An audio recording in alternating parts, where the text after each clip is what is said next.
Hello दोस्तों, नमस्कार। Success Uttarakhand के इस एजुकेशन प्लेटफॉर्म पर आपका एक बार पुनः स्वागत। तो दोस्तों, आज भी हम कुछ पीवाईक्यूज़ के बारे में डिस्कस करेंगे जो कि आपके जनरल साइंस से रिलेटेड है। और ये आपके प्रीवियस ईयर जो भी एग्ज़ाम हुए हैं उन सभी में आपके हूबहू क्वेश्चंस पूछे गए हैं। तो उसी तरह के क्वेश्चन हम आपके लिए लेकर आए हैं। तो बने रहिए हमारे वीडियो में शुरू से लेकर अंत तक। और अभी तक हमने यहाँ पर 4 वीडियोज़ कंप्लीट कर चुके हैं, जिसमें हमने विटामिन के नाम पढ़े, कुछ फलों में कुछ पाए जाने वाले रसायनों के नाम पढ़े, और कुछ विषाणु जनित रोगों के बारे में डिस्कस किया था। कुछ खोज और इन खोजकर्ताओं के बारे में हमने डिस्कस किया, कुछ पीवाईक्यूज़ के बारे में डिस्कस किया, और कुछ इंपॉर्टेंट क्वेश्चंस के बारे में डिस्कस किया। तो 4 वीडियो हम अभी तक हम पर अपलोड कर चुके हैं। तो दोस्तों, बढ़ते अपने वीडियो की तरफ। उससे पहले अगर हमारे चैनल में नए हैं तो हमारे चैनल को सब्सक्राइब कीजिए, लाइक कीजिए और शेयर कीजिए अपने सभी दोस्तों के साथ। तो बढ़ते अपने वीडियो की तरफ। आज का हमारा पहला यहाँ पर जो क्वेश्चन है वो रहेगा आपका, अपद्रव्यों को मिलाने से गलनांक पर क्या प्रभाव पड़ता है। अपद्रव्य यानी कोई अशुद्धियाँ अगर आप वहाँ पर मिलाते हो, ठीक है, किसी भी सॉल्यूशन में, तो उसका गलनांक जो होगा वो क्या होगा। तो उसका गलनांक क्या हो जाएगा, घट जाएगा। उसका गलनांक क्या होगा, घट जाएगा। उसका मेल्टिंग पॉइंट क्या हो जाएगा, डिक्रीज हो जाएगा। वाटर टैंकों में शैवाल को नष्ट करने के लिए किस रसायन का प्रयोग किया जाता है। तो कॉपर सल्फेट। तो वाटर टैंक जो होते हैं, अगर उनमें शैवाल जमा हुआ है, उनको नष्ट करने के लिए हम किस रसायन का प्रयोग करते हैं। तो कॉपर सल्फेट का प्रयोग करते हैं। तो वाटर टैंकों में हम किसका प्रयोग करते हैं, किस रसायन का प्रयोग करते हैं, कॉपर सल्फेट का। और कॉपर सल्फेट का प्रयोग क्यों किया जाता है, तो शैवालों को नष्ट करने के लिए। किसको, शैवालों के जो थे वाटर टैंक में जो बहुत टाइम तक आपका क्या होता है, पानी स्टोर रहता है, तो उसमें क्या होता है, शैवाल जम जाते हैं, एल्गी जम जाती है, ठीक है। तो उनको नष्ट करने के लिए हम किसका यूज़ करते हैं, कॉपर सल्फेट का प्रयोग करते हैं। इंद्रधनुष में कितने रंग होते हैं। तो इंद्रधनुष में आपके कितने रंग होते हैं, 7 रंग होते हैं। कितने दोस्तों, इंद्रधनुष में आपके कितने रंग होते हैं, 7 रंग होते हैं, ठीक है। नेक्स्ट आपका, ब्लैक बॉडी किसकी विकिरण को अवशोषित कर सकती है। तो ब्लैक बॉडी जो होती है, यानी काली स्किन जो होती है, वो किसके विकिरण को अवशोषित करती है, किसके विकिरण को अवशोषित करते हैं। तो केवल उच्च तरंगदैर्ध्य की जो विकिरण होती है, ठीक है, रेज होती है, उन्हीं को ये क्या करते हैं, जो हाई वेवलेंथ वाली रेज होती है, उन्हीं को क्या करती है, अवशोषित करती है। तो ब्लैक बॉडी यानी जो ब्लैक स्किन होती है, वो क्या करती है, हाई वेवलेंथ वाली जो रेज होती है उनको क्या करती है, एब्जॉर्ब करती है, ठीक है। इसीलिए क्या है, ब्लैक जो होते हैं उनको क्या होता है, जो काले लोग होते हैं या काले जानवर होते हैं, उनको क्या है, धूप बहुत ज़्यादा लगती है ना। प्लेग की बीमारी किस जीवाणु द्वारा फैलती है। तो प्लेग की बीमारी किस जीवाणु द्वारा फैलती है, पास्चुरेला पेस्टिस। किसके द्वारा फैलती है, पास्चुरेला पेस्टिस एक बैक्टीरिया है जिसके द्वारा आपका जो है प्लेग की बीमारी फैलती है। और जो ये प्लेग बीमारी है वो किसके द्वारा, कहाँ से उत्पन्न होती है, आपके चूहे से। किसके होते हैं, चूहा आपका जो है तो इसका वाहक होता है। तो चूहे द्वारा ये होता है, और ये बैक्टीरिया जो है इसको फैलाता है। तो चूहे में पाए जाने वाला एक बैक्टीरिया पास्चुरेला पेस्टिस, जो कि प्लेग बीमारी को फैलाता है। नेक्स्ट आपका, किस ताप पर संग्रहित करने पर भोजन महीनों तक खराब नहीं होता है। तो कौन से टेम्परेचर पर आपका जो है, अगर आप भोजन को संग्रहित करते हैं तो वो खराब नहीं होगा महीनों तक। तो 18 डिग्री सेल्सियस एक ऐसा टेम्परेचर है जिस पर आप किसी प्रकार के भोजन को संग्रहित करते हो तो वो भोजन आपका महीनों तक खराब नहीं होता है। सेकंड पेंडुलम का आवर्तकाल कितना होता है। तो सेकंड पेंडुलम का आवर्तकाल कितना होता है, 2 सेकंड का। तो सेकंड पेंडुलम जो होती है उसका आवर्तकाल कितना होता है, उसका आवर्तकाल होता है आपका 2 सेकंड का। नेक्स्ट आपका, पेड़ों की पत्तियों में पाए जाने वाला हरा पदार्थ क्या कहलाता है। तो पेड़ों की पत्तियों में पाया जाने वाला हरा पदार्थ क्या कहलाता है, आपका क्लोरोफिल कहलाता है। क्या कहलाता है, क्लोरोफिल कहलाता है। तो दोस्तों, इसी प्रकार के क्वेश्चंस आपके पास बनते हैं, है ना। Same as it is questions आपके प्रीवियस क्वेश्चन पेपर में पूछे गए हैं, तो वैसे ही हमारे पक्ष के लिए ये क्वेश्चन लेकर आए हैं। चौलाई और घास किस प्रकार के पौधे हैं। तो चौलाई और घास किस प्रकार के पौधे हैं, खरपतवार पौधे। क्या है ये, खरपतवार पौधे हैं। तो ठीक है, ये खादी पौधे आपके हैं। तो खरपतवार पौधे हैं आपके, चौलाई और घास किस प्रकार के पौधे हैं, खरपतवार पौधे हैं। वह पौधा कौन सा है जो ऑक्सीजन की अनुपस्थिति में श्वसन कर सकता है। तो वह कौन सा पौधा है जो आपका क्या है, ऑक्सीजन की अनुपस्थिति में भी आपका श्वसन कर सकता है। तो कौन सा आपका, क्लोरेला।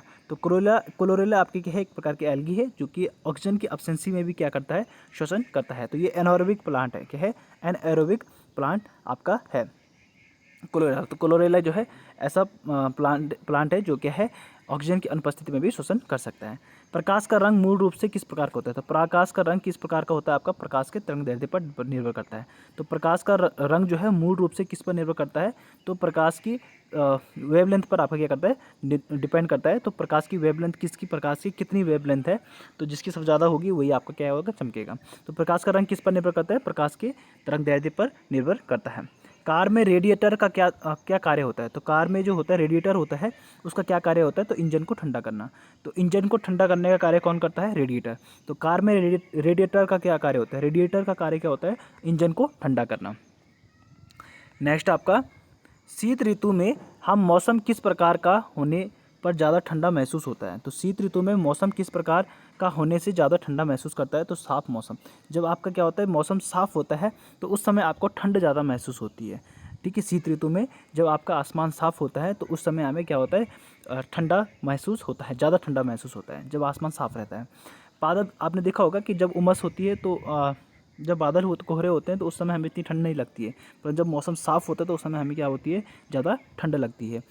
पादप वृद्धि अनुमापन के साथ किस भारतीय वैज्ञानिक का नाम जुड़ा है? तो पादप वृद्धि अनुमापन, तो पादप वृद्धि अनुमापन से किस भारतीय वैज्ञानिक का नाम जुड़ा है? तो जेसी बॉस। क्या है? जगदीश चंद्र बॉस क्या है? पादप वृद्धि अनुमापन के साथ भारतीय वैज्ञानिक, एकमात्र भारतीय वैज्ञानिक है जिनका क्या है, पादप वृद्धि अनुमापन जिन्होंने दिया है। तो कौन है? जेसी बॉस, जगदीश चंद्र बॉस। दूरदृष्टि दोष से पीड़ित व्यक्ति को डैश की वस्तुएं दिखाई नहीं देती है। तो कैसी वस्तुएं आपके जो है दूरदृष्टि दोष की व्यक्ति को कैसी वस्तुएं नहीं दिखाई देती है? तो निकट की वस्तुएं इनको दिखाई नहीं देती है। तो दूरदृष्टि दोष वालों को निकट की वस्तु नहीं दिखाई देती है और निकट दृष्टि दोष वालों को दूर की वस्तु नहीं दिखाई देती है। ये अपोजिट है दोस्तों, इसको याद करने का ये ट्रिक है। दूर वाले को निकट नहीं दिखेगा, निकट वाले को दूर की नहीं दिखेगी। ठीक है, तो ये आपको ध्यान रखना है। दूरदृष्टि दोष से पीड़ित व्यक्तियों को किस प्रकार की वस्तुएं नहीं दिखाई देती है? तो निकट की वस्तुएं इनको नहीं दिखाई देती है। रक्त में सही लवण का संतुलन बनाए रखने वाला हार्मोन कौन सा है? तो रक्त में सही लवण संतुलन बनाए रखने के लिए, ठीक है, लवणों का संतुलन बनाए रखने के लिए कौन सा हार्मोन जिम्मेदार होता है? आपका एड्रेनलिन। कौन होता है? एड्रेनलिन। तो रक्त में सही लवण संतुलन बनाए रखने वाला हार्मोन कौन सा है? आपका एड्रेनलिन, जो हमारे शरीर में क्या करता है, सॉल्ट को मेंटेन करके रखता है। कौन सा रासायनिक प्रतिक्रियाओं में भाग नहीं लेता है? कौन क्या करता है? रासायनिक प्रतिक्रियाओं में भाग नहीं लेता है।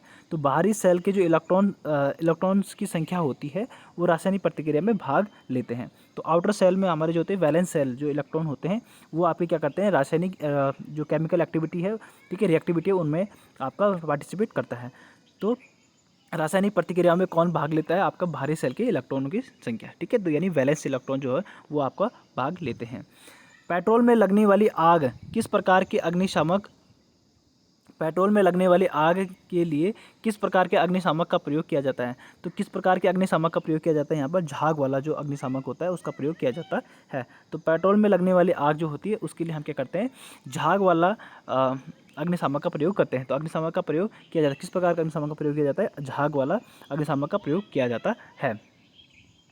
नेक्स्ट आपका, किताब के ऊपर रखे किसी लेंस को ऊपर उठाने पर यदि मुद्रित अक्षरों का आकार बढ़ता हुआ दिखाई देता है तो लेंस क्या है?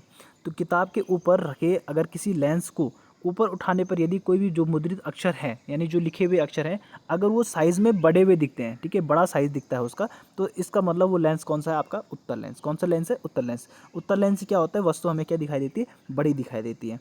तो किताब के ऊपर रखे किसी लेंस को ऊपर उठाने पर यदि मुद्रित अक्षरों का आकार क्या होता है? बढ़ता दिखाई देता है, तो समझ लो वो कौन सा लेंस है? आपका उत्तल लेंस है। दोस्तों, इस तरीके के भी आपके पास क्वेश्चन बनते हैं। तो कौन सा लेंस है? उत्तल लेंस है। सब्जियों, फलों के छिलकों, बची हुई खाद्य सामग्री को अवशिष्ट होने पर में इतना समय लगता है। तो कितना समय लगता है?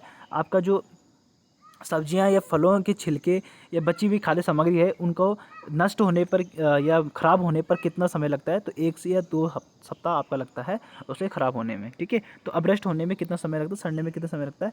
1 से 2 सप्ताह लगता है। नेक्स्ट आपका, एक तत्व को दूसरे तत्व में बदलने के लिए आवश्यक है। तो क्या आवश्यक है? रासायनिक प्रतिक्रिया। तो एक तत्व को दूसरे तत्व में बदलने के लिए, है ना, तो अगर एक एलिमेंट्स है उसको दूसरे एलिमेंट्स में अगर हमें कन्वर्ट करना है तो उसके लिए हमें क्या करनी पड़ेगी? उसमें केमिकल एक्टिविटी रिएक्टिविटी करनी पड़ेगी। ठीक है, केमिकल एक्टिविटी करनी पड़ेगी, यानी रासायनिक प्रतिक्रिया देनी पड़ेगी। जब धातु तनु अम्ल से प्रतिक्रिया करता है तो आपका क्या होता है? हाइड्रोजन विस्थापित होता है। जब आपका जो मेटल होता है वो अगर कंसंट्रेशन एसिड के साथ अगर आपको क्या करेगा? प्रतिक्रिया करता है, ठीक है, डाइल्यूट एसिड के साथ अगर आपका रिएक्शन करता है तो आप वहाँ पर क्या होता है, हाइड्रोजन विस्थापित होता है। ठीक है, तो हाइड्रोजन का क्या होता है यहाँ पर, विस्थापन होता है।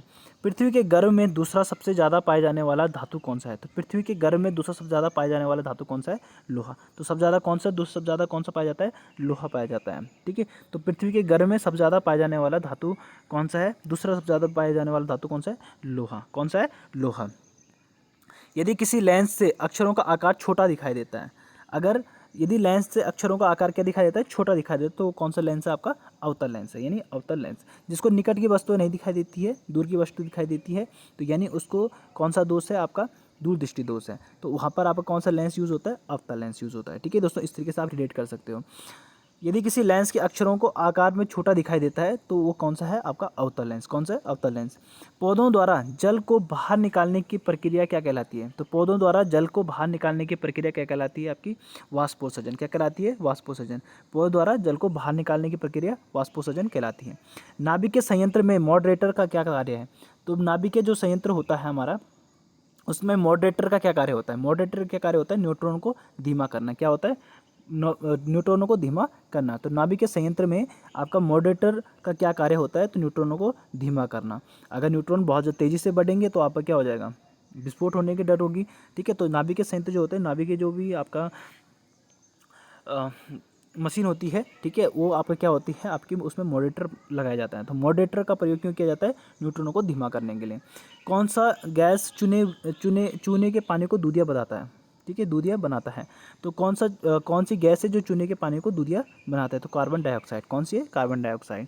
कार्बन डाइऑक्साइड की वजह से आपका चूने का पानी क्या होता है? दूधिया कलर का, सफ़ेद कलर का होता है। पृथ्वी के वातावरण में ऑक्सीजन और नाइट्रोजन का प्रतिशत मिलकर बनता है।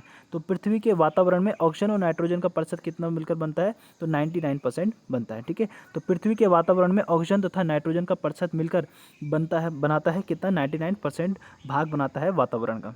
ऑक्सीजन और नाइट्रोजन मिलकर क्या बनाता है? 99% भाग आपका क्या बनाता है? वातावरण का बनाता है। ठीक है, हमारे वायुमंडल का बनाता है।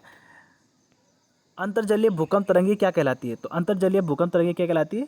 सुनामी। तो जो जल में आने वाली, समुद्रों में आने वाली जो भूकंप होता है, भूकंप तरंगे होती है, वो क्या बनाती है? आपकी सुनामी का रूप लेती है। क्या लेती है? सुनामी का रूप लेती है। अल्ट्रावायलेट किरणों से हानिकारक प्रभाव हम लोगों में कौन सी परत रक्षा करता है? तो अल्ट्रावायलेट रेज को जो हानिकारक इफेक्ट है उसको कौन सी परत हमारी रक्षा करता है? तो ओजोन परत जो है वो हमारी रक्षा करती है अल्ट्रावायलेट रेज से। किससे? अल्ट्रावायलेट रेज से आपकी क्या करती है? हम लोगों की रक्षा करती है ओजोन परत। मिट्टी के घड़े में किस प्रकार की क्रिया के कारण जल ठंडा रहता है? तो मिट्टी के घड़े में किस प्रकार की क्रिया के कारण जल ठंडा रहता है? वाष्पीकरण के कारण। किसके? वाष्पीकरण के कारण क्या रहती है? जल ठंडा रहता है। मिट्टी के घड़े में किस क्रिया के कारण जल ठंडा रहता है? तो वाष्पीकरण के कारण ठंडा रहता है। आधुनिक आवर्त नियम का प्रतिपादन किसने किया? आधुनिक आवर्त सारणी किसने दी है? आपकी मोजले ने दी है। किसने? मोजले ने। तो आधुनिक आवर्त नियम का प्रतिपादन किसने किया? आपका मोजले ने किया। तो किसी प्रकार सबसे क्वेश्चन बन सकता है दोस्तों, आपको हर प्रकार से क्वेश्चन को ध्यान रखना है कि आपका नियम पूछ रहा है, सारणी पूछ रहा है, सबका आंसर क्या है? एक ही है। प्रकाशानुवर्ती संचलन किसके द्वारा नियंत्रित किया जाता है? प्रकाशानुवर्ती संचलन क्या है? किसके द्वारा नियंत्रित किया जाता है? तो ऑक्सीजन द्वारा आपका नियंत्रित किया जाता है, O2 द्वारा नियंत्रित किया जाता है। प्रकाशानुवर्ती संचलन किसके द्वारा नियंत्रित किया जाता है? O2 के द्वारा। किसके द्वारा? O2 के द्वारा। किस वैज्ञानिक ने सर्वप्रथम आवर्त सारणी का निर्माण किया? तो सर्वप्रथम आवर्त सारणी का निर्माण किसने किया था? मेंडलीफ ने। किसने किया? मेंडलीफ ने आपके आवर्त सारणी दी थी। तो सर्वप्रथम आपका किसने आवर्त सारणी दी थी? मेंडलीफ ने आवर्त सारणी दी है। ऊर्जा रूपांतरणों में किसके द्वारा प्रकाश संश्लेषण की क्रिया संपादित होती है? तो ऊर्जा रूपांतरण में किसके द्वारा आपका प्रकाश संश्लेषण की क्रिया संपादित होती है? तो प्रकाश से रासायनिक ऊर्जा। ठीक है, प्रकाश ऊर्जा से रासायनिक ऊर्जा में जब संचालित होती है तो आपका क्या होता है? प्रकाश संश्लेषण की क्रिया होती है। इसमें क्या होता है? प्रकाश रासायनिक ऊर्जा में कन्वर्ट होता है। नेक्स्ट है, किस एक पर आधुनिक आवर्त सारणी आधारित होती है? तो किस पर आपके जो आधुनिक आवर्त सारणी किस पर निर्भर करती है? परमाणु संख्या पर। किस पर निर्भर करती है? परमाणु संख्या पर निर्भर करती है। मैग्नीशियम धातु का निष्कर्षण मुख्यतः किस अयस्क से किया जाता है? तो मैग्नीशियम धातु का निष्कर्षण जो है किस अयस्क के द्वारा किया जाता है? आपका कार्नालाइट के द्वारा। किसके द्वारा? कार्नालाइट के द्वारा किया जाता है। मैग्नीशियम धातु का निष्कर्षण किस अयस्क द्वारा किया जाता है? कार्नालाइट द्वारा मैग्नीशियम को प्राप्त किया जाता है। मानव शरीर में तांबा धातु की मात्रा की वृद्धि होने से कौन सी बीमारी होती है? तो तांबा की मात्रा अगर मानव शरीर में बढ़ जाए तो कौन सी बीमारी होगी? विल्सन बीमारी होती है। कौन सी बीमारी होती है? विल्सन बीमारी होती है। नेक्स्ट आपका लास्ट आज का द्रव द्वारा लगाया गया दबाव। तो द्रव द्वारा लगाया गया यानी लिक्विड द्वारा अगर कोई प्रेशर लगाया जा रहा है तो उसे क्या कहते हैं, गहराई के साथ बढ़ जाता है। क्या कहलाता है, गहराई के साथ बढ़ जाता है। तो जितना ज़्यादा गहराई पे जाएगा उतना उसका दाब बढ़ता जाएगा। ठीक है, तो द्रव द्वारा लगाया गया दबाव जो है गहराई के साथ बढ़ जाता है। तो द्रव द्वारा लगाया गया दबाव जो होता है वो गहराई के साथ बढ़ जाता है। तो ये तो हमारा आज के इंपॉर्टेंट जो PYQs हमने यहाँ पर डिस्कस किए, एक बार हम इनको रिवाइज कर लेते हैं दोस्तों, क्विक रिवाइजन। पहला हमारा अवद्रव्यों को मिलाने से गलनांक पर क्या प्रभाव पड़ता है, ये घटता है। वाटर टैंकों में शैवाल को नष्ट करने के लिए किस रसायन का प्रयोग किया जाता है, कॉपर सल्फेट का। इंद्रधनुष में कितने रंग होते हैं, 7 रंग होते हैं। ब्लैक बॉडी किसके विकिरण को अवशोषित कर सकती है, केवल उच्च तरंगदैर्ध्य को। प्लेग की बीमारी किस जीवाणु द्वारा फैलती है, पास्चुरेला पेस्टिस। किस ताप पर संग्रहित करने पर भोजन महीनों तक खराब नहीं होता है, 18 डिग्री सेल्सियस। सेकंड पेंडुलम का आवर्तकाल कितना होता है, 2 सेकंड का। पेड़ों की पत्तियों में पाए जाने वाला हरा पदार्थ क्या कहलाता है, क्लोरोफिल। चौलाई और घास किस प्रकार के पौधे होते हैं, खरपतवार पौधे। वह पौधा कौन सा है जो ऑक्सीजन की अनुपस्थिति में शोषण कर सकता है, क्लोरेला। प्रकाश का रंग मूल रूप से निर्भर करता है प्रकाश का तरंगदैर्ध्य पर। कार में रेडिएटर का क्या कार्य होता है, इंजन को ठंडा करना। शीत ऋतु में हम मौसम किस प्रकार के होने से ज़्यादा ठंड महसूस होती है, साफ मौसम। पादप अनुमाप के साथ किस भारतीय वैज्ञानिक का नाम जुड़ा है, JC बोस यानी जगदीश चंद्र बोस। दूरदृष्टि दोष से पीड़ित व्यक्ति को किस प्रकार की वस्तुएं दिखाई नहीं देती है, तो निकट की वस्तुएं दिखाई नहीं देती हैं। रक्त में सही लवण संतुलित बनाए रखने वाला हार्मोन कौन सा, एड्रेनलिन हार्मोन। कौन से रासायनिक प्रतिक्रिया में भाग लेते हैं भारी सेल के इलेक्ट्रॉन की संख्या यानी आपका वैलेंस इलेक्ट्रॉन। आपका पेट्रोल में लगने वाली आग को किस प्रकार के अग्निशामक द्वारा प्रयोग किया जाता है, झाग वाला प्रयोग किया जाता है, झाग वाला अग्निशामक का प्रयोग किया जाता है। किताब से ऊपर रखे किसी लेंस को ऊपर उठाने पर यदि मुद्रित अक्षरों का आकार बढ़ता है तो उसे हम उत्तल लेंस कहते हैं, और अगर घटता है तो उसको हम अवतल लेंस कहते हैं। सब्जियों फलों के छिलकों बची हुई खाद्य सामग्री को अपभ्रष्ट होने में कितना समय लगता है, 1 से 2 सप्ताह लगता है। एक तत्व को दूसरे तत्व में बदलने के लिए आवश्यक है रासायनिक प्रतिक्रिया। जब धातु तनु अम्ल से क्रिया करते हैं तो क्या करता है, हाइड्रोजन को विस्थापित करता है। पृथ्वी के गर्भ में दूसरा सबसे ज़्यादा पाया जाने वाला धातु कौन सा है, लोहा। यदि किसी लेंस के से अक्षरों का आकार छोटा दिखाई देता है तो लेंस अवतल है, और अगर बड़ा दिखाई देता है तो कौन सा है, उत्तल। हमने ऊपर भी डिस्कस किया है। पौधों द्वारा जल को बाहर निकालने की प्रक्रिया को कहलाता है वाष्पोत्सर्जन। नाभिक के संयंत्र में मॉडरेटर का कार्य होता है न्यूट्रॉनों की संख्या को धीमा करना। कौन सा गैस चूने के पानी को दूधिया बनाता है, आपका कार्बन डाइऑक्साइड। पृथ्वी के वातावरण में ऑक्सीजन तथा नाइट्रोजन का प्रतिशत मिलकर बनता है 99%। अंतर्जलीय भूकंप तरंगे क्या कहलाती है, सुनामी। अल्ट्रावायलेट किरणों के हानिकारक प्रभाव से हम लोगों को कौन सी परत रक्षा करती है, ओजोन परत। मिट्टी के घड़े में किस प्रकार की क्रिया के कारण जल ठंडा रहता है, वाष्पीकरण। आधुनिक आवर्त नियम का प्रतिपादन किसने किया था, मोज़ले ने। प्रकाशानुवर्ती संचलन किसके द्वारा नियंत्रित किया जाता है, ओटो द्वारा। किस वैज्ञानिक ने सर्वप्रथम आवर्त सारणी का निर्माण किया, मैंडलीफ। ऊर्जा रूपांतरण में किसके द्वारा प्रकाश संश्लेषण की क्रिया संपादित होती है, प्रकाश के रासायनिक ऊर्जा। किस एक पर आधुनिक आवर्त सारणी आधारित होती है, परमाणु संख्या। मैग्नीशियम धातु का निष्कर्षण मुख्यतः अयस्क किस अयस्क से किया जाता है, कार्नलाइट। मानव शरीर में तांबा धातु की मात्रा की वृद्धि होने से कौन सी बीमारी होती है, विल्सन बीमारी। द्रव द्वारा लगाया गया दबाव गहराई के साथ बढ़ जाता है। तो ये तो मेरे दोस्तों हमारे मोस्ट इंपॉर्टेंट जो PYQs हैं, जो कि प्रत्येक बार प्रीवियस ईयर क्वेश्चन में एक नए क्वेश्चन बनता रहता है। तो मिलेंगे दोस्तों आपको नए वीडियो के साथ। तब तक के लिए धन्यवाद। उम्मीद है आपको हमारी वीडियो अच्छी लगी हो, तो वीडियो को लाइक कीजिए, शेयर कीजिए और सब्सक्राइब कीजिए।